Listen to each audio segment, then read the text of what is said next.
성경 보겠습니다. 이사야 30장 26절입니다. 부탁드렸던 교재 38페이지 4차 개정판 의미분석 성경 개론 38페이지에 보시면 이사야 요절이 나와 있습니다. 제가 읽겠습니다.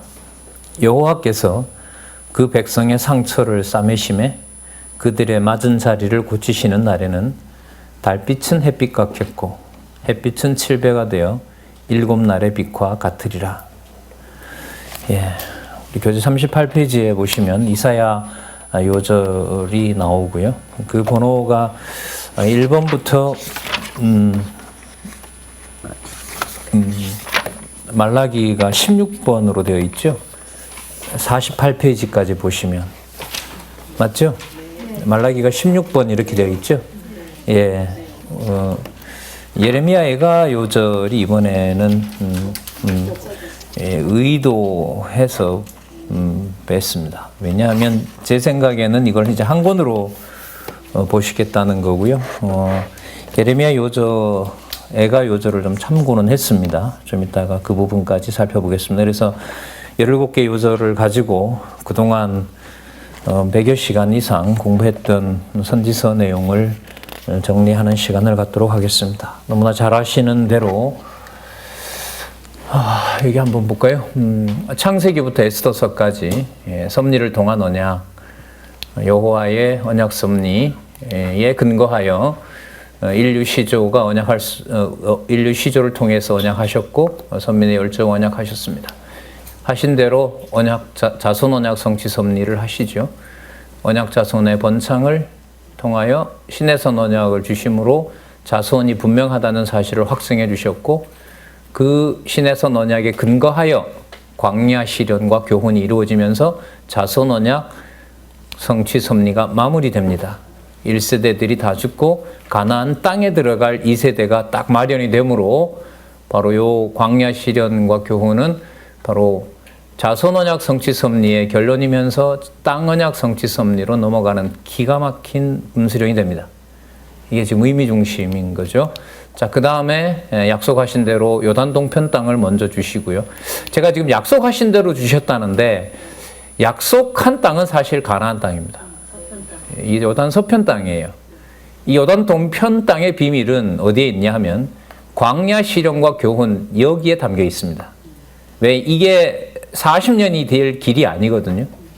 시내산 언약에서 수립을 하고 바로 가나안을 가도 1년이면 충분히 가고 그냥 가면 열흘이면 가는 길인데 바로 광야 실험과 교훈하는 동안 이 기간이 결국은 요단 동편 땅을 치고 들어가는 바로 지역에다 데려다 놓는 겁니다.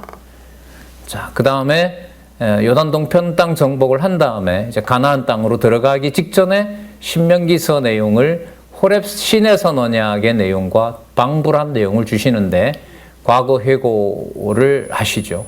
한마디로 말하면 여호와께서 언약하신 대로 하셨다는 겁니다. 그리고 호렙산 언약을 교훈하시는데 여기는 규례부터 먼저 나오죠. 규례와 율례와 그 다음에 장차 들어가서 일어날 일을 27장에서부터 34장인데요. 이 내용은 어디에 반복이냐면 레위기 26장과 27장의 반복입니다. 그러니까 시내산 언약과 광야 시련 그리고 호렙산 언약이라고 하는 것은 사실상 거의 반복입니다. 반복이 지금 우리 강론집에서도 반복이 되고 있지만 성경에서도 반복되고 있다는 것이 매우 중요합니다. 그 말은 뭐냐면 언약 자손임을 확증해 줬고 동일한 법으로 이제 어디에 들어가냐면 가나안 땅에 들어가잖아요. 요단 서편 땅을 주시는데 요단 서편 땅에 가서도 동일한 법으로 살아갈 똑같은 법을 받아왔으니까 어떤 민족이에요? 같은 민족이라는 거죠. 비록 뭐 했어도 40년 동안 바뀌었어도. 그리고 여기서 이제 사사기로 가서 말씀을 드리면 400년 동안 그 민족이 통혼하고 범죄하고 우상 집단이 된다 하더라도 신명기서에 나타난 호렙산 언약을 다시 교육해 주셨기 때문에 잘 들어보세요. 범죄하더라도 언약 자손이 불순종하더라도 뭐임에는 틀림이 없어요? 그렇죠. 이게 너무너무 중요한 구도예요. 이 구조가. 이게 훤해야 이 마태복음으로 가서 그리스도가 이제 말씀을 막 풀어내실 때 이거였구나 하고 막 주워 담을 수가 있어요. 예, 만나를 담아내듯이 이게 이거였구나 이렇게 할 수 있습니다. 자, 어쨌든 가나안 땅에 들어가서 하나님께서는 룻기부터 시작하는 통치언약 성취 섭리를 이루시기 전에 400여 년이라는 어마무시한 기간 동안 자손 언약이고 땅 언약이고 전부 끝장나는 것과 같은 세월을 보내게 합니다. 끝장나는가 싶더니 한 사람 보내고 또 두 사람 보내고 세 번째 보내고, 그래서 12명의 사사를 통해서 지속적으로 언약 자손들의 불순종의 경우로 보면 땅 언약, 자손 언약이 전부 다 없어지는 것과 같은 섭리를 하시죠. 그러니까 12명을 보냈던 말은 다르게 말하면 12번이나 흔적이 없어졌다 이런 말도 되는 거예요. 그러니까 사사를 보내지 않으면 어떻게 됩니까? 대적들에게 당하잖아요. 맞죠? 예. 그러니까 보내지 않으면 뭐 땅에서 다 쫓겨나야 될 판이란 말이죠. 자, 그런 시간에 하나님은 한켠에서는 뭘 준비하고 계셨느냐? 바로 다윗 왕을 준비하고 계셨어요. 다윗 왕국 창건을 준비하고 계셨던 거죠. 그래서 사실 유다 민족 룻 가문, 그러니까 나오미 그 집안 그 남편 이름이 뭐였습니까? 엘리멜렉, 맞죠? 예, 엘리멜렉 유다 가문이 속한 시대는 시간으로 보면 사사기 시대입니다. 이걸 굳이 말씀드린 이유가 사사기 시대에 일어난 일인데 의미상으로 보면 이건 어디로 가야 되는 거죠? 그렇죠. 통치언약으로 가야 되는 거예요. 그렇게 중요한 거예요, 의미라는 게. 자, 거기서 이제 준비하셔서 다윗 왕국을 창건하시는데, 창건하시는 내용이 사무엘상 16장에서부터 사무엘사까지잖아요. 요 내용 속에는 바로 주로 누가 나타나냐면 사울이 나타나죠. 그 사울 사건을 통해서 다윗 왕국을 하나님이 창건하세요. 그 사울이 다윗 왕국 창건하는데 잘 줬나요? 안 도와줘. 인간적으로 보면 방해꾼이었던 거죠. 그 말은 여호와께서 다윗 왕국을 창건하신다라는 것을 확증해 주기 위해서 하나님께서 사울 가문을 쓴 거죠. 그리고 다윗 왕국이 창건되도록 하셨고 그 왕국이 보호되도록 하셨는데, 자, 뭐가 일어납니까? 이탈되는, 분국되어서 이탈되는 일들이 벌어지게 됩니다. 이게 바로 열왕기상하 내용이었고요. 그 다음에 1호부터 200여 년 후에 사무엘 하부터 열왕기 내용을 다시 한번 기록하는 내용이 역대기상하입니다.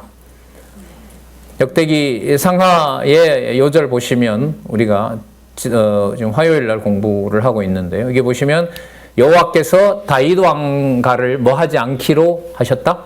멸하기를 즐겨하지 아니하셨다라는 겁니다. 왜냐하면 아브라함이 아니라 다윗까지 가는 거예요. 아니, 아담까지 가는 거였죠. 맞죠? 네, 아담까지 가서 그 아담하고 다윗 왕국을 연결시킵니다. 마지막 아담이라는 말이 여기서 이제 시작하는 거죠. 여기서 성립하는 겁니다. 그리고 우리가 잠시 특강 듣기 위해서 역대기에서 우리가 마쳤고요. 그 다음에 에스라, 니에미야, 에스더는 잘 아시는 대로 역대기 마지막 내용이 에스라의 뭐가 됩니까? 첫 부분이 되죠. 맞죠? 우리 거기까지 확인했습니다. 이게 떨어지면 안 돼요, 이게. 그래서 다윗 왕국 존속과 다윗 왕국 회복이라고 하는 것은 섭리를 통한 언약에서 통치 언약 성취 섭리를 마치면서 장차 오실 누구죠? 메시아. 십자가 좀 더 크게 해놔야 되겠네요. 잘 안 보여요. 그리스도에 대한 바로 성취 내용을 에스더에서 마무리하고 있습니다. 그러면 이 크게 보면 창세기 1장 1장에서부터 36장, 37장에서부터 민수기 30장, 민수기 31장에서 사사기, 룻기에서 에스더, 크게 보면 하나, 둘, 셋, 네 덩치로 되어 있잖아요. 좀 이해를 돕기 위해서 이 네 덩치가 전부 여호와의 5대 속성으로 묶이는 거예요. 무슨 말씀인지 아시겠죠? 창세기부터 에스더 전체도 5대 속성이 들어와 있는 거고, 창세기 1장에서부터 36장 안에도 5대 속성이 들어와 있는 거고, 창세기 1장에서부터 11장에도 5대 속성이 들어와 있는 거고, 창세기 1장에서부터 2장까지에도 있는 거고, 좀 더 내려오면 한쪽 가로, 양쪽 가로, 아니면 동그라미 구체적인 사건에도 그 목적이 여호와께서라고 시작을 한다면 뭐가 다 들어와 있다? 그렇죠. 조대 속성이 다 들어와 있어. 이렇게 엮이는 거예요. 그러니까 역사서 공부했다고 이제 눈 떴는데 이 시가서까지 공부하지 않는 상태에서 좀 안다 이러면 이제 아쉬움이 많겠죠. 자, 어쨌든 이 5대 속성의 찬양을 통해서, 자, 이게 찬양을 통한 언약이죠. 장차 메시아가 오셔서 찬양하게 할 엄청난 약속들이 욥기에서부터 어디까지죠? 아가서까지 묶여 있는 겁니다. 그래서 저희들이 선지서 들어갈 때 예언을 통한 언약이라는 말은 언약에 근거해서, 자 보세요. 언약에 근거해서 곧 오실 메시아를 뭐 하는 내용입니까? 구체적으로 예언하는 내용이 바로 예언을 통한 언약 내용입니다. 그러니까 구체적이기 때문에 사건도 구체적이어야 됩니다. 그러나 과거 역사에 대한 반복은 아닙니다. 기록 목적이 다르기 때문에. 그래서 이게 이사야부터 말라기까지 16명의 하나님께서 선지자들을 막 겹치게 불러요. 어떤 시대에 보면 4-5명이 같이 생존합니다. 각자 자기 역할을 하는 거죠. 예를 들면 뭐 마태, 마가, 누가, 요한, 사도 바울이 이제 신약 성경을 쓸 때 각자 자기 곳에서 자기가 쓰게 하셨던 것처럼 선지서를 기록할 때도 벌써 어떤 선지자들은 한 4명 정도가 4-5명까지 겹칩니다.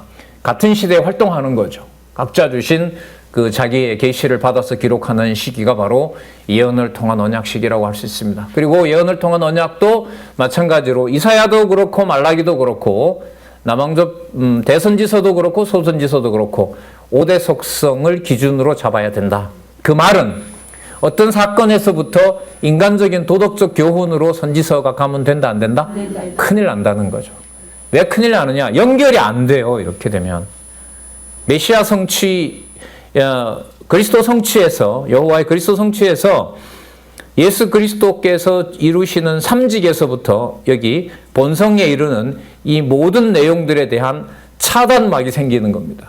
이걸 우리가 수행해야 될 하나의 도덕적 교훈으로 삼아버리게 되면, 자, 그래서 여호와께서라고 하는 내용이 너무너무 중요하고, 그 여호와께서라는 것이 우리가 요절에도 지금부터 나타나는데요. 요절 16개를 보더라도 주어가 명시되는 내용들이 대부분입니다. 누가 한다? 내가 한다. 여호와께서 하신다. 그렇게 되어 있습니다. 대선지서는 그 이사야부터 그 다니엘서까지잖아요. 뭐 한 2가지가 되니까요. 뭐 칠판은 굳이 쓰지는 않겠습니다. 예를 들면 이사야는 740년으로 보시면 돼요. 740년이니까 721년 북쪽 이스라엘 망하기 전이에요. 그리고 예레미야는 640년이라고 보시면 돼요. 640년은 605년에 1차 침략을 당하기 전 한 35년 전이라고 보시면 되고요. 그 다음에 소선지서는 이걸 시기로 순서대로 생각하시면 안 되고요. 북왕조 시대, 남왕조 시대, 그 다음에 전제사 회복 시대, 다윗 왕조 회복 시대라고 해서요. 12번이라고 하는 것의 반복이 매우 중요합니다. 그러니까 왜 그러면 반복이 중요하냐?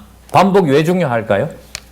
양분들이 아니요, 그쪽은 아니에요. 그러니까 왜 이렇게 12명의 선지자들이 막 겹치도록 해서 그 시대에 몰아서 막 보내느냐? 이건 매우 중요합니다. 왜 그럴까요? 야, 여러분, 한 명 보내서 여호와를 강조하는 게 더 낫습니까? 12명 보내는 게 더 좋습니까? 더 강하게. 그렇죠. 12명을 보내는 게 훨씬 낫죠. 간단하게 말하면 그래요. 그래서 12명의 순서를, 그런데 이 의미분석 성경 개론에서는, 성경 강론 전집에서는 고민 끝에 3부분으로 일단 나눠놨습니다. 시기를 딱 보니까 북왕조 패망하기 전에 6명을 보내는 거예요. 그리고 남왕조 패망하기 전에 또 3명을 또 보내는 거죠. 그리고 성전을 세울 때 또 뭐예요? 3명을 또 보내는 거죠. 그래서 12명의 선지자들을 보내서 이 일이 누가 하는 일이다? 내가 하는 일이고 앞으로 내가 분명히 하겠다. 그래서 그 내가라는 이름으로 오시는 분이 바로 누구냐 하면 여호와는 구원이시다. 하나님이 항상 함께 있다. 임마누엘, 바로 예수 그리스도, 이렇게 되는 겁니다. 그게 마태복음 1장 1절에서부터 막 쏟아지기 시작하고, 마태복음에 가면 여러분 아시는 것처럼 이사야에서부터 매우 중요한 일이 벌어지는데요.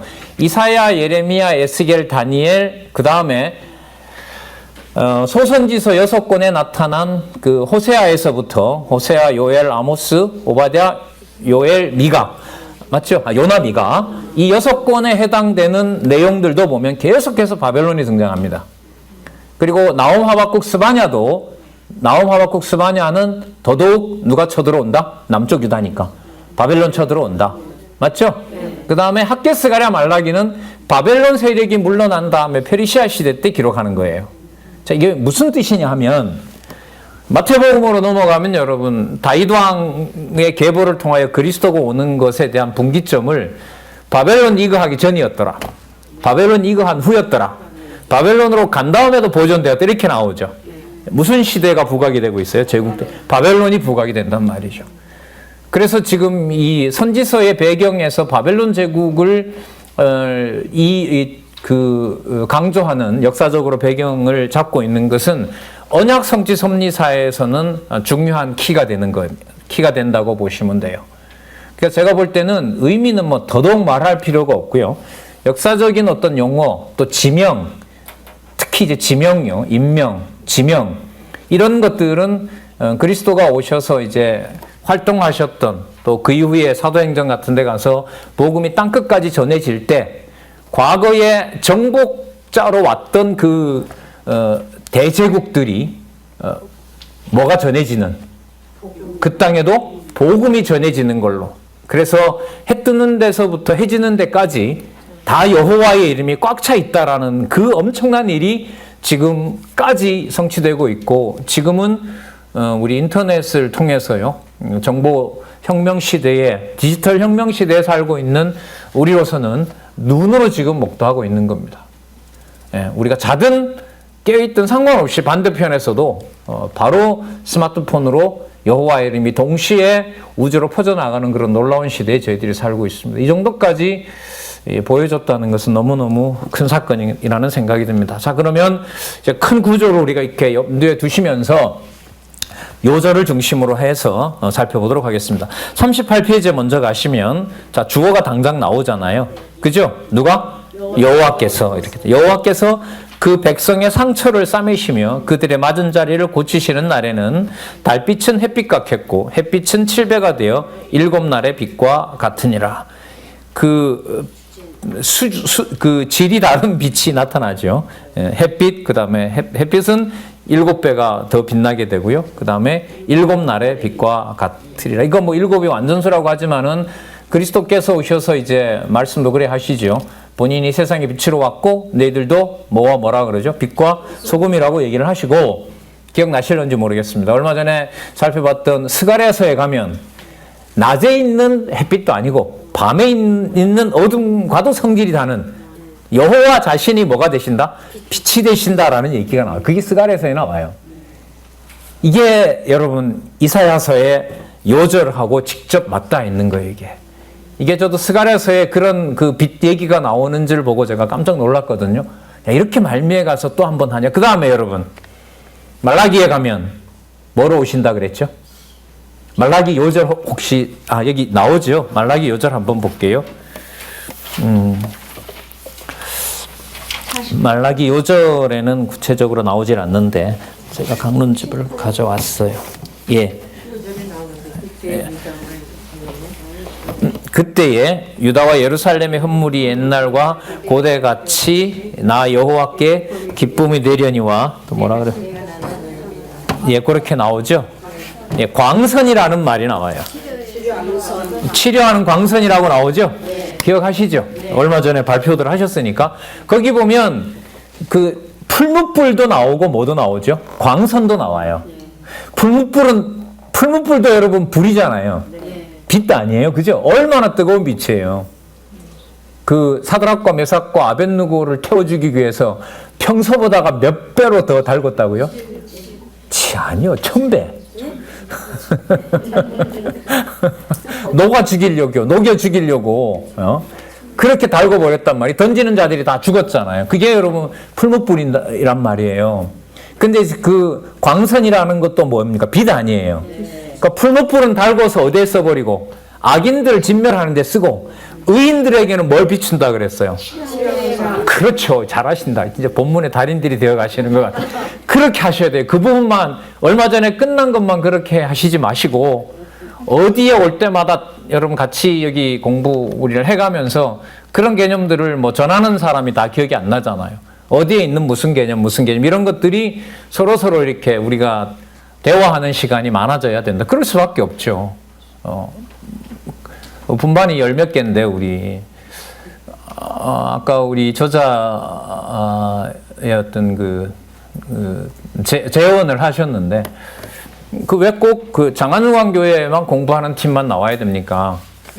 뭐 광주에도 몇 팀이 있고 포항에도 몇 팀 있는 걸로 알고 있고 어디에도 몇 팀 있는 걸로 알고 있는데 신문에 보면 그 우리 공부 시간이 주로 장안중앙교회 중심으로 되어 있잖아요. 그렇잖아요. 그게 불공평하다는 거예요. 그래서 다른 지방에서 올해 우리 총회가 있는데 가서 제가 좀 전수 조사를 좀 하고 싶어요. 해서 신문에다가 제가 신문사 아직 우리 편집국장님한테 말씀을 안 드렸는데 전국에 있는 혹은 전 세계에 있는 공부 시간의 일정한 시간. 여기 아침 10시는 중요하고 다른 데는 안 중요하죠. 말이 돼요, 안 돼요? 안 되죠. 예. 그 일을 통해서 하나님께서 해나가시는 이 마지막 시대의 놀라운 일을 뭐가 비친다고 그랬죠 아까? 치료에.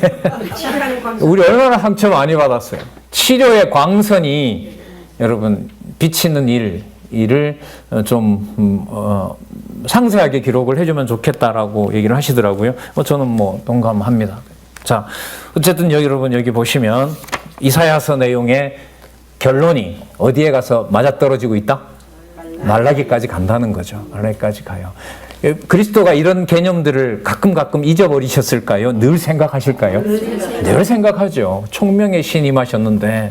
그러니까 그리스도의 어떤 전하시는 말씀의 내용들 한번 여러분 경험해 보시기 바랍니다. 앞으로. 뭐 저는 조금 한 경우라고 보면은요. 그리스도께서 말씀하시는 내용이 창세기부터 말라기까지 쫙 펼쳐져 있는 데서 예수님이 싹싹 그 개념들을 뽑아내서 본인으로 증거하는 뭐라 그럴까요, 이게. 예수님이 가르치셨고, 나중에 보혜사 성령이 오셔서 마태, 마가, 누가, 요한, 사도 바울과 같은 사람을 기자를 들어서 그 내용을 뽑아서 기록해 놓은 거 아니겠어요? 예수님하고 있을 때는 제자들이 뭐 하고? 듣고. 맞죠? 듣고 뭐 까먹기도 하고 뭐 하기도 하고 실수도 하긴 하지만 보혜사 성령께서 와서 그 부분을 뽑아내서 또 한단 말이죠. 그러니까 제자들이 새롭게 쓴 게 아니에요. 제자들은 누구랑 함께 있으면서 그리스도랑 함께 있으면서 엄청난 얘기를 들은 거예요. 그래서 요한복음 마지막 절에 가면 들었던 거 다 썼다가는 지구상 어디에도 둘 데가 없을 정도로 풍부한 얘기다.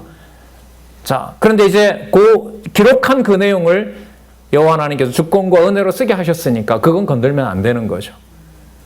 뭐 우리 한국 교회가 안타까운 교회는 뭐 돈이 많아서 부패하고가 아니잖아요.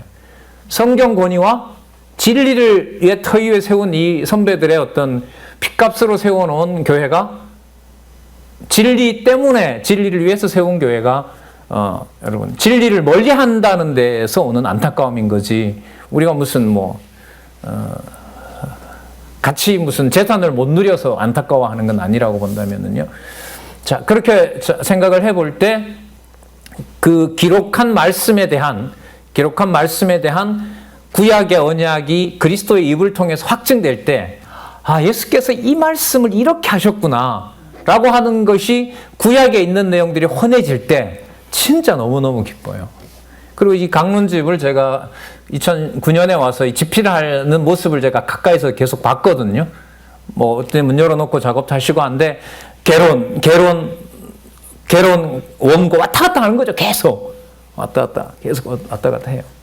강론집 시작할 때 보면 이제 지금은 2005년도 개론이죠. 2005년도 개론을 놓고 적으려고 하는 이 방향에 맞춰서 개론 수정이 들어가죠. 개론 수정이 들어가고 그게 마련이 다 되고 그 전체 그 개론의 틀이 딱 나오면 그 다음에 이제 작업이 되는 거죠. 그때부터는 작업이 제가 볼 때는 한 70-80% 작업이 끝났다고 볼 수가 있겠죠. 자, 그런 과정으로 진행된다는 걸 왜 이렇게 말씀을 드리느냐. 지금 우리가 선지서를 마치고 복음서에 들어가서 그리스도께서 곳곳에 있는 말씀들 인용하신단 말이에요. 없는 거 인용 안 하세요, 그리스도가. 모세의 글과 시편과 선지자의 글에 의탁해서 당신을 소개하는 거죠. 그래야 언약 성취가 맞는 거지. 전혀 딴 얘기를 하시면 안 된단 말이에요.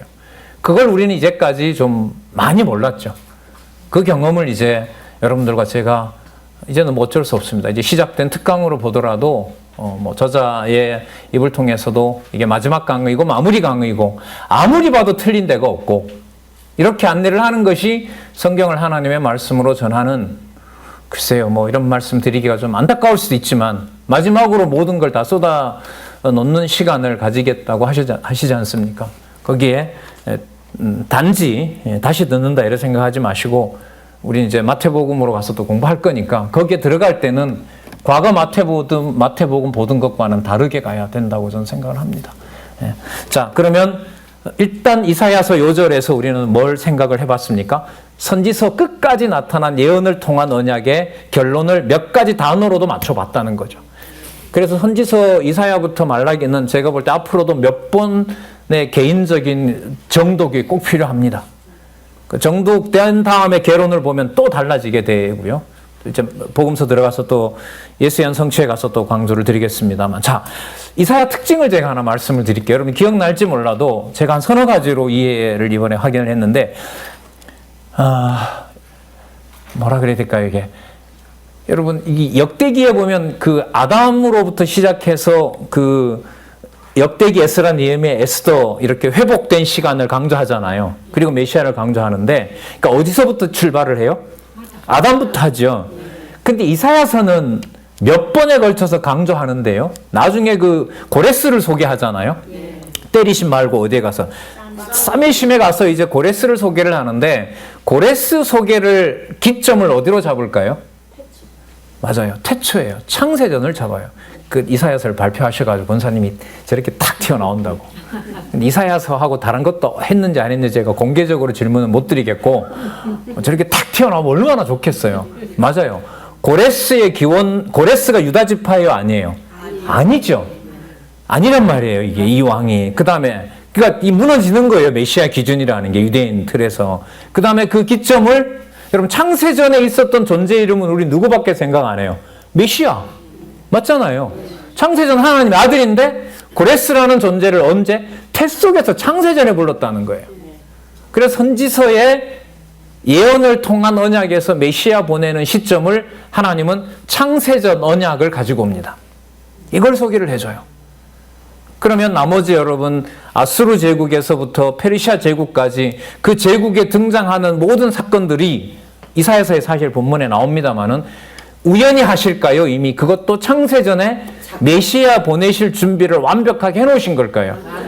그래서요. 자, 그게 이제 두 번째로 넘어가는데, 이사야부터 말라기까지 이해하는 두 번째 이제 아주 중요한 내용이 되는데, 제국들이 쳐들어온다는 것을 전반부에 맞추면 패망시키러 와요. 그러나 이게 시간 간격이 없어져요. 그런데 이들이 와서 예루살렘을 멸망시킬 뿐만 아니라 멸망시키면서 여호와의 이름을 배우고 장차 이게 아닌 진짜 메시아가 온다는 것을 생각을 하게 되면 때리러 와서, 그 중에 또 대적자는 물론 하나님 복수하십니다. 그들이 와서 장차 누구 이름을 부르게 돼요? 여호와의 이름을 부르게 된다는 내용이 나타납니다. 그래서 첫 번째 선지서의 중요한 특징은 바로 뭐냐 하면, 여러분 이 그림을 말씀드리려고 하는 거예요. 이게 아니고 역대기는 여러분 아담 여기까지 갔잖아요. 선지서는 어디로 간다? 예, 영원적 언약 성취로 가요. 임박해 있는 거예요. 그러니까 역대기는 여기에서부터 메시아 오는 데까지만 그린다면, 선지서에 가면 어디로 간다? 창세전에서부터 잡아내요. 창세부터 난단 말이죠. 그러면 나온 김에 시가서를 말씀을 드리면, 시가서는 여러분 주로 모세, 다윗, 솔로몬이 썼죠. 모세, 솔로몬, 다윗이 썼고, 욥기 같은 경우에도 이 참 재밌는데요. 그 사실만 보더라. 욥은 여러분 유대인이에요, 아니에요? 아니죠. 근데 욥이 동방의 최고인으로 불린단 말이죠. 이 고레스하고 비교 연구해도 재밌는 인물인데요. 어쨌든 메시아에 대한 언약을 어떻게 가시는지. 자, 어쨌든 욥의 어떤 시기는 이제 모세 시대라고 보통 얘기해요. 그 모세 시대면 모세보다 더 의로운 자가 있었던 거예요.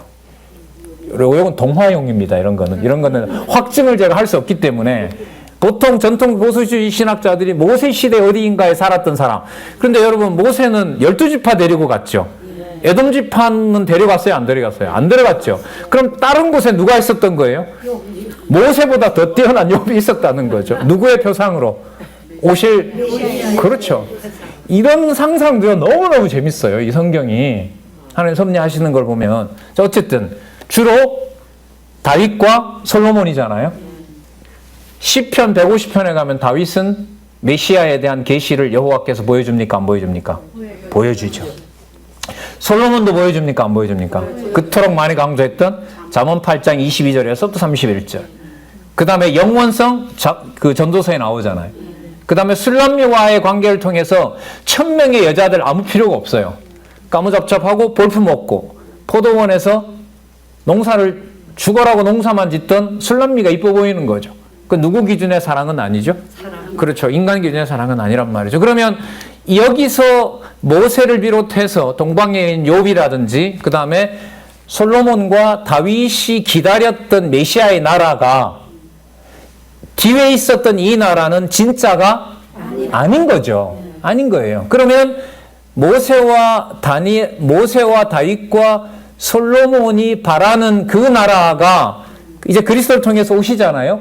그럼 오시는 과정에 구체적으로 그 나라가 어떤 것인지를 선지자들의 입을 통해요 하나님께서 이제 바쁘신 거예요. 16명을 대거로 투입해서 여기다가 쏟아부으신 내용이 바로 이사야부터 말라기까지 내용이에요. 그래서 이사야부터 말라기까지 내용의 절반은 분명히 역사적 사실에 근거를 둡니다. 그런데 오실 실체적인 나라, 그러니까 회복 부분이겠죠. 싸매는 부분, 그 다음에 심으시는 부분, 또 모으시는 부분, 또 세우시는 부분, 또 전체적으로 회복하시는 부분, 그 부분에서는 모형적인 언약에서 상상할 수도 없던 것들이 여기에 기록이 됩니다. 그 대표적인 예가 뭐냐면 자손에 있어서는 처녀 잉태고요. 아시겠어요? 메시아로 보면 어디에 속한 왕은 아니에요? 그렇죠. 그게 바로 이사야부터 쏟아지는 거예요. 그게 말라기 가서는 어떻게 돼요? 그러면 여러분 이방 민족이 천천히 오는 게 좋습니까? 이방 민족이 빨리 와서 성전이고 뭐고 다 모형을 빨리 와서 부시는 게 좋습니까? 적들이 빨리 와서 내 나라를 빨리 망치는 게 좋다는 얘기예요?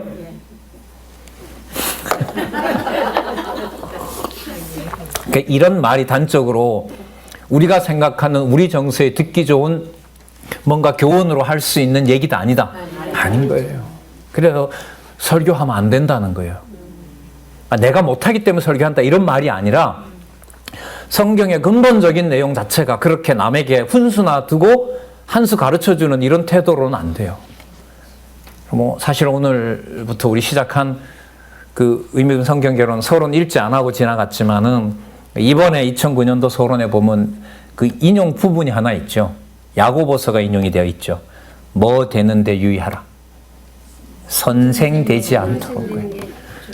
그럼 그 책을 쓰는 저자로서는 뭘까요? 제가 잘하니까 저한테 한 수 배우기, 이 책을 보시고 저한테 한 수 배우시기 바랍니다. 내가 이만큼 아니까. 그걸 경계하면서 그 책을 쓴 거라고 볼 수 있죠. 그게 여러분 설교로 가지 않겠다는 아주 중요한 그 단서거든요. 이걸 일단 잡는 게 여러분이 16개의 요절을 이해해 나가는 데 있어서 무엇보다도 중요합니다. 자, 그래서 이사야서 요절에 담긴 내용까지 어디에 기초를 분명히 잡는다? 창세전에 잡는다. 그리고 그걸 메시아를 창세전에 정해놨는데 누구 기준은 아니다. 모형을 쫓아갔던 유다 백성의 혈통 중심은 아니다. 그럼 또 하나 말씀을 드릴게요. 제가 보고 왔으니까요. 여러분 10계명의 제1계명이 뭐죠? 나 외에 다른 신을 두지 말라잖아요. 근데 고레스와 연관해서 왜 고레스를 보내느냐라고 했을 때 그 질문이 뭐냐면 제1계명을 내가 관리할 것이기 때문에 이렇게 됩니다. 연결이. 그럼 10계명 제1계명이 관리가 되려면 2, 3, 4, 5, 6, 7, 8, 9, 10까지 어떻게 돼요? 다 자동적으로 관리가 되거든요. 그러니까 내가 내 계명을 내가 세운다. 그러니까 나 외에 다른 신을 두지 않는 것을 누가 한다? 내가 하겠다. 그게 여러분 이사야서에 다시 한번 봤을 때 이게 눈에 들어오더라고요. 자, 창세전에 기초를 둔다. 그 다음 두 번째, 제1계명을 누가 관리한다? 내가 하겠다. 그래서 여러분 선지서를 전통 신학에서는 여호와의 사역 중심. 그게 형식적으로 보면 문장 주어가 많이 강조되기 때문에 그 말이 나왔는데 그것 가지고는 좀 아쉬워요. 이제 누가 오시니까. 그렇죠. 사랑하는 자의 기뻐하는 자의 메시아가 오기 때문에 여러분 그 선지서에 그게 나올 수밖에 없습니다. 자, 좀 길었죠? 이제부터 이제 예레미야에서부터 쭉쭉 붙여 나가도록 하겠습니다. 당장 나오죠? 누가 경성하여? 내가. 자, 요절 보시기 바랍니다. 예레미야 31장 28절. 내가 경성하여 그들을 뽑으며 회파하며 전복하며 멸하며 곤란케 하던 것 같이. 그들은 여러분 유다 예루살렘을 말합니다. 그죠?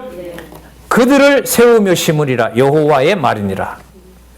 경성한다, 감시한다, 경계한다. 경성한다는 말은요, 내가 늘 깨어있다 이 말이에요. 그러면 깨어있으면 대적들이 와야 돼요, 안 와야 돼요? 우리 생각에는 아니죠. 그러나 모형을 무너뜨리고 이방 백성들도 여호와를 보기 위해서는 보통 군대가 오면 좋겠어요? 더 강한 군대가 와서 빨리 멸하면 좋겠어요? 말은 이렇게 유도를 했는데 이게 우리 기준이 아니에요. 여기서 참조로만 말씀을 드릴게요. 여러분, 에가서 요절이 지난번에 5장 21절이 소개가 되고 있어요. 에가 5장 21절은 그야말로 뽑으시고 심으심에 대한 내용의 요절로 인도를 해주고 있거든요. 그래서 제가 볼 때는 개론 2005년과 이 2019년 판은요, 좀 비교를 해서 심도 있는 공부를 해도 유익하다. 이런 말씀을 좀 드리고 싶습니다. 자, 에스겔로 가볼까요? 에스겔 요절 보겠습니다. 전에는 내가 그들로 사로잡혀 열국에 이르게 하였거니와 누가 그렇게 했대요? 내가. 후에는 누가?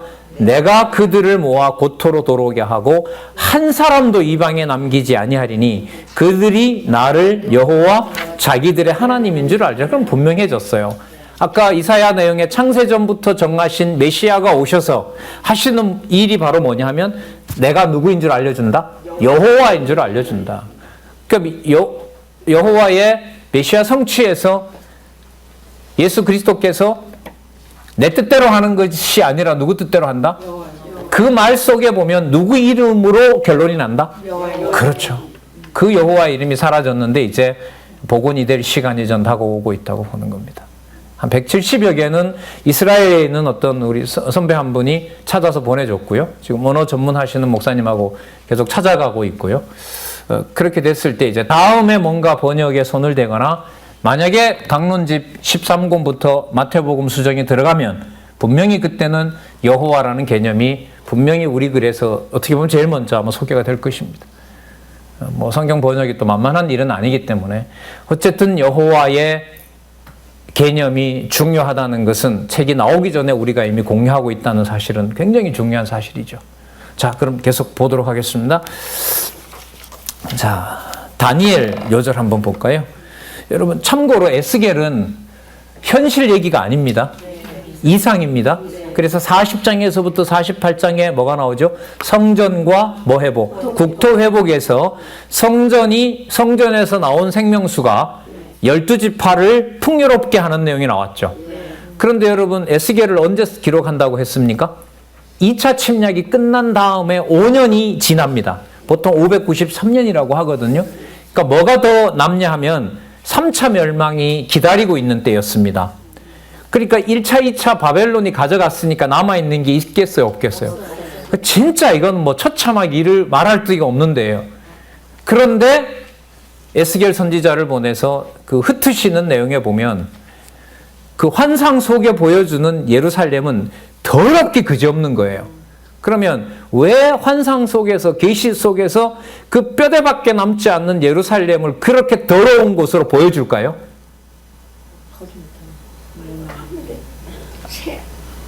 그러니까 우리가 볼 때는 1, 2차에 다 끝났습니다 이 말 할 거 아니에요. 근데 하나님께서 에스겔에게 이상을 보여준 데 보면 아무도 안 남은 게 아니라 아직까지도 거기서 악행을 저지르고 있는 거예요. 그 말은 장차올 3차 마지막 침략이 반드시 어떻게 된다? 일어나야 된다는 사실을 에스겔에게 환상으로 보여준 겁니다. 환상으로 보여준 거예요. 그러니까 눈에 보이는 범죄가 아닌 거예요. 그게 악이 아닌 거예요. 그러니까 하나님께서 환상을 보여줘서 이게 실체다라고 해버리면 그게 실체인 거예요. 그래서 3차 멸망이 일어나지 않으면 안 되게끔 하는 거죠. 근데 거기까지는 반이고요. 자, 흩었다가 뭐 하는 게 나오죠? 모으시는 게 나오잖아요. 그게 40장에서부터 48장까지 내용에서 어떻게 됩니까? 성전, 어마어마한 성전. 예. 결코 지어지지 않았고 예루살렘 솔로몬 시대 성전보다가는 규격이 한 5배 정도 크거든요. 그건 50m인데 이게 250m로 나온단 말이에요. 그러니까 그걸 지금 짓는 예루살렘이 지을 수가 없어요. 그건 도저히 그 땅에 지을 수가 없어요. 누굴 염두에 두고 하시는 걸까요? 장차 오실 메시아인 거죠. 다시 말씀드리면 이사야서 40장 이후부터 나왔던 고레스로 명명되는 장차 보낼 누구에 대한 메시아가 와서 성전의 주인되고 12지파의 통치자가 될 것을 거기서 확증해주고 있는 실체에 대한 명백한 언약인 거죠. 여러분 593년이면 12지파는 이미 온데간데 없죠. 근데 12지파 이름이 쫙 나오잖아요. 그러니까 함부로 망했다고 할 수가 없는 거죠. 자, 다니엘 요절 한번 볼까요? 자, 그럼 다니엘쯤 가면 바벨론에 의해서 망하고 바벨론에서 잡혀가고 바벨론 이후에 페르시아나 헬라 제국이 오고 로마 제국이 들어오는 이 모든 과정들이 단지 부정적으로만 생각할 수 있을까요? 없을까요? 없어요. 다니엘서쯤 가면. 왜냐? 다니엘서 가면 바벨론 왕을 누가 관리한다고 나와요? 여호와께서 관리한다고 나오잖아요. 그리고 다니엘은 거기서 뭐가 돼요? 총리가 되고 바벨론 제국의 2인자가 된단 말이죠. 자, 그럼 볼게요. 다니엘 요절. 곧 인생으로 지극히 높으신 자가 하나님이시거든요. 인간 나라를 다스리시며 자기 뜻대로 그것을 누구에게든지 주시며 또 지극히 천한 자로 그 위에 세우시는 줄을 알게 하람이니라. 자, 그러면 이제 세상 제국의 답이 여기 나오죠. 세상 제국은 앞으로 왜 오느냐? 누구를 알리고 누구를 알게 하려고. 그렇죠. 여호와를 알리고 여호와의 통치를 확증해 주려고 세계 제국이 선다는 거죠. 그러면 이렇게 되려면 적어도 어디에 있는 틀은 벗어나야 되죠? 예루살렘에 갇혀 있는 이 틀은 벗어나야 돼요. 그럼 여러분 이 정도만 우리가 다니엘서 요절까지만 보더라도 사도행전 1장 8절 예수님이 가시기 전에 아쉬워서 그 말 던지고 간 게 아니구나. 어디에 근거한 말씀이구나? 선지서에 근거한 말씀이구나. 이게 이렇게 딱 들어오게 되는 겁니다. 그래서 나중에 여러분 더 이제 우리 공부 열심히 하게 돼서요. 다른 부분도 물론이고 요한계시록도 물론이고 히브리서 같은 데 가서 한 요절 속에 한 그 사건을 쓰는 속에 보면 구약의 인용을 한 3개를 막 붙여놔 버렸어요. 물론 여러분 히브리서는 뭐냐면 예수의 그 신분상의 우월성과 사역의 우월성, 복음신앙의 우월성 아니에요? 그러니까 거기에 나타난 모든 사건들을 누가 우월하신 분이다? 그렇죠. 멜기세덱의 반차를 오고 신분도 파악할 수 없는 하나님의 아들이심이 분명하다는 것이 히브리서에 보면 딱딱한 내용, 수준 높은 내용이라고 얘기하잖아요. 그 내용들이 여러분 어디에서요? 선지서에 있는 내용들이 헌해질 때 다 붙어오는 거예요. 다 붙어요. 그게 우리들에게 남아있는 제가 볼 때 숙제고 기쁨이고 영광이라고 생각을 합니다. 자, 그러면 이까지만 해도 충분할 것 같은데 소선지서는 그 내용을 상세하게 더 좁혀서 12명을 보내셔서 호세아부터 아까 누구였었죠? 요나 미가까지 북이스라엘 그 망하기 전에. 그러니까 여기서 조심하셔야 될 게 북이스라엘 망하기 전이라는 말에 좀 걸려 넘어지시면 안 돼요. 예를 들면 북이스라엘이 망하기 전에 얘기했는데 요나서 같은 경우에 보면 누가 남아있다 그러죠? 거기에 내가 아끼는 12만 명이 남아있다 그러죠. 그럼 북이스라엘 망하기 전이라는 말은 이렇게 보셔야 돼요. 회복의 기준으로 보면 누구도 들어간다 이 말이 들어갈까요? 그렇죠. 북이스라엘이 망해야 그 땅에 누가 들어온다는 거예요? 이방인이 들어온다는 거죠. 그래서 열왕기에 가면 이탈 왕조 멸망에 보면요. 사마리아가 망한 다음에 사마리아 땅에다가 그게 아수르가 하긴 했지만 사마리아 땅에 누가 들어옵니까? 이방인들이 들어와서 너희들 신도 섬기고 여호와도 섬겨라. 아주 희한한 일이 벌어집니다. 그러니까 여호와를 섬기지 않으니까 여호와께서 뭐합니까? 진노를 하잖아요. 사자가 나타나서 잡아먹어버리죠. 그런 일이 벌어지는 거예요. 그걸 통해서 누구를 섬겨야 되겠다는 사실이 누구에게 알려져요? 그렇죠. 여호와가 진짜구나. 그래서 이방인들이 누구를 섬기게 되는. 그러면 12소선지서 가운데 앞에 해당하는 6권 속에 북쪽 이스라엘이 망하면서 북쪽 이스라엘 땅에 누가 들어온다? 이방인이 들어와서 앞으로 누구 이름을 부르게 된다? 그렇죠. 이게 더보다 더 구체적이잖아요. 대언선지서보다가. 그걸 6명을 통해서 보내준 내용이 바로 지금부터 읽어볼 호세아, 요엘, 그 다음에 아모스, 오바다, 요나, 미가. 자, 보겠습니다. 쭉 읽어볼게요. 그리고 지금부터 회복의 내용은 북쪽 이스라엘이 망하면서 북쪽 이스라엘 땅에 누구 이름을 부르러 온다? 그걸 염두에 두시고 요절을 보시면 돼요. 그러면 단지 회복 요절이 아니라 이게 메시아로 가야만 되는 거구나. 자, 보겠습니다. 호세아. 오라, 우리가 여호와께로 돌아가자. 여호와께서 우리를 찢으셨으나 분명히 주어가 명시되죠. 오늘 우리가 요절의 중요성을 저자를 통해서 또 한 번 들었는데요. 전체가 안 보이면 요절은 못 없습니다. 아까도 강조를 많이 하시던데 내용으로 가버리면 요절은 안 나옵니다. 의미로 가야 나오죠. 도로 낫게 하실 것이요 우리를 치셨으나 싸매어 주실 것임이라. 요엘 보겠습니다. 요절. 유다는 영원히 있겠고 예루살렘은 대대에 있으리라. 곧 망하는데 이게 무슨 뜻일까요? 그럼 무슨 얘기가 아니에요, 이건. 그림자로 있는 그게 영원하다는 말이 아닌 거죠. 그렇죠? 그걸 열어야 어디에도 에스더처럼 어디에도 120도에도 누구 이름이? 여호와 이름이 퍼지는 거죠. 유다는 영원히 있겠고 예루살렘은 대대에 있으리라. 내가 전에는 그들의 피 흘림 당한 것을 갚아주지 아니하였거니와 이제는 갚아주리니 이는 나 여호와가 어디에? 시온의 건물. 그 구원은 시온에서부터 오는 겁니다. 그래서 예루살렘과 온 유대와 사마리아와 땅끝까지라고 하는 것은 약속된 순서라는 겁니다. 아모스. 보라. 또 주어가 선명하죠? 주 여호와 내가. 여러분 저자가 의도적으로 주어 있는 여호와가 들어가 있는 걸 골라냈을까요? 아니면 여호와 중심으로 성경을 보다 보니까 이런 요절이 들어올 수밖에 없었을까요? 아부를 이렇게 해야 돼, 이렇게. 그래서 제가 아부를 진짜 잘한다 그러더라고요. 제가 권하는 건 제만 하지 말고 여러분도 하셔야. 왜 저 혼자 자꾸. 요즘은 근데 참 진짜 공부들 열심히 하시고 소통이 돼서 진짜 너무 좋습니다. 자, 어쨌든 아모스 요절. 보라, 주 여호와 내가 범죄한 나라에 주목하여 지면에서 멸하리라. 그러나 누구의 집은? 야곱의 집은 온전히 멸하지는 아니하니라. 바닥을 내잖아요, 하나님께서. 근데 끝내요, 안 끝내요? 절대로 안 끝내죠. 여러분 말라기 우리 지난번에 봤잖아요. 완전히 쓸어버리잖아요. 하나도 남기지 말라고. 그런데도 누가 와요? 그때 엘리야가 오고 언약의 사자가 오고 부모의 마음을 자식에게로 자식의 마음을 부모에게로 돌리고 여호와인 내가 아비가 되겠다. 진짜 복음으로 기록이 되죠. 오바댜. 야곱 족속은 불이 될 것이요 요셉 족속은 불꽃이 될 것이며. 여러분 요셉 족속은 에브라임을 얘기하거든요. 북이스라엘의 장자 지파 아니에요. 그죠? 근데 다 끝나는 줄 알았잖아요. 근데 우리는 이미 에스겔에서 봤잖아요. 누구도 돌아와요? 명백하게 에브라임도 돌아오잖아요. 이 큰 그림이 그려야 이 요절이 들어오는 겁니다.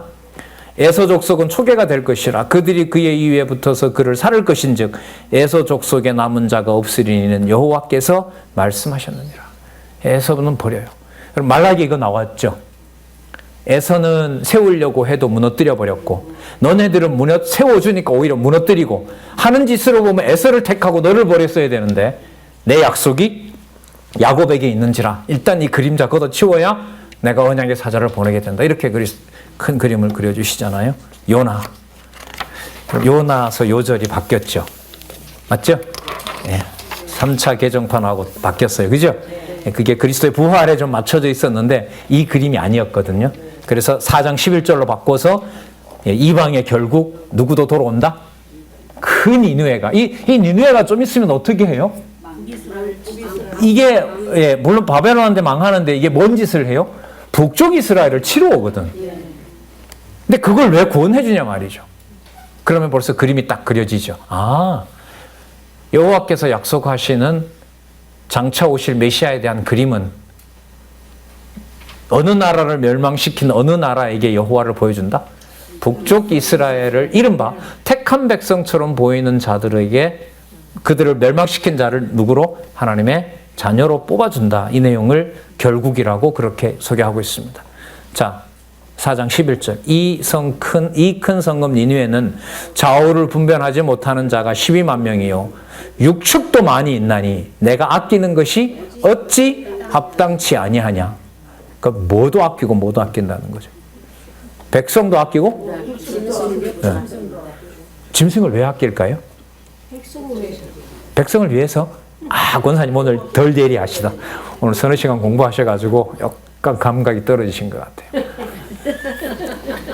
이사야서 66장에 보면 이방인이 올 때 뭘 가져오죠? 재물 가져오고 마차에 싣고 오죠. 그리고 스가랴에 보면 뭐도 깨끗해진다 그러죠.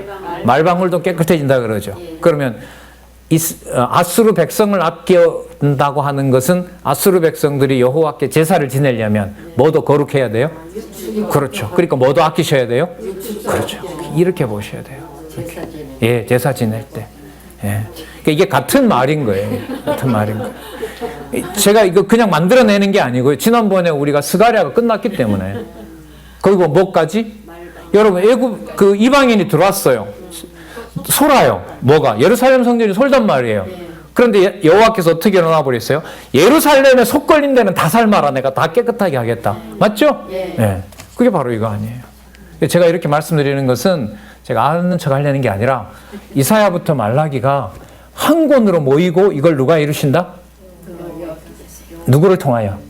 메시아의 삼직을 통해서 이제 막 쏟아지는 거예요. 이게 복음으로. 이 준비를 하고 있는 거란 말이죠. 6개밖에 안 되겠네요, 오늘. 나머지 6개. 네, 다음에 또 한번 하고요. 여러분, 제가 이렇게 시간을 늦춰드리면 저도 그렇고 여러분도 그렇고 마태복음 들어가는 강론집 예습 시간이 길어진다는 사실을 꼭 염두에 두시고 오늘 조금 나갔다 이렇게 생각하지 말고 마태복음에 오늘 안내를 잠시 드렸잖아요. 소선지서에 나타난 여호와의 약속이 메시아의 직임 중에 선지직과 왕직과 제사장직에서 그동안 엉터리였던 선지자들, 제사장들, 왕직을 그리스도께서 어떻게 삼직으로 여호와께서 완성시켜 주느냐 여기에 주목하셔서 어쨌든 다시 저도 그렇게 합니다만 이사야서부터 다시 읽어오시면 진짜 도움이 많이 됩니다. 자, 공부할 게 많다 그죠? 분반 공부도 여러 번 들어가야 되고 시간마다 쏟아지고 그래도 행복하시리라 믿습니다. 기도하겠습니다. 하나님 감사합니다. 감당할 수 없는 진리의 보고를 이 시대에 터뜨려 주셨습니다. 수고하고 어떤 것도 없고 값으로 지불해도 하나님 모든 것을 드려도 부족할 텐데 이 시대에 이렇게 즐겁게 진리의 말씀 같이 상고하며 사모하며 사랑할 수 있게 해주셔서 감사드립니다. 함께 동역하는 귀한 동역자들이 될 수 있도록 나이를 초월하여 각각 경우를 초월하여 어떤 경우에서라도 진리 사랑하며 전하는 주의 귀한 동역자로 하나님께서 인도해 주시옵소서. 예수님의 이름으로 기도드렸습니다. 네. 네.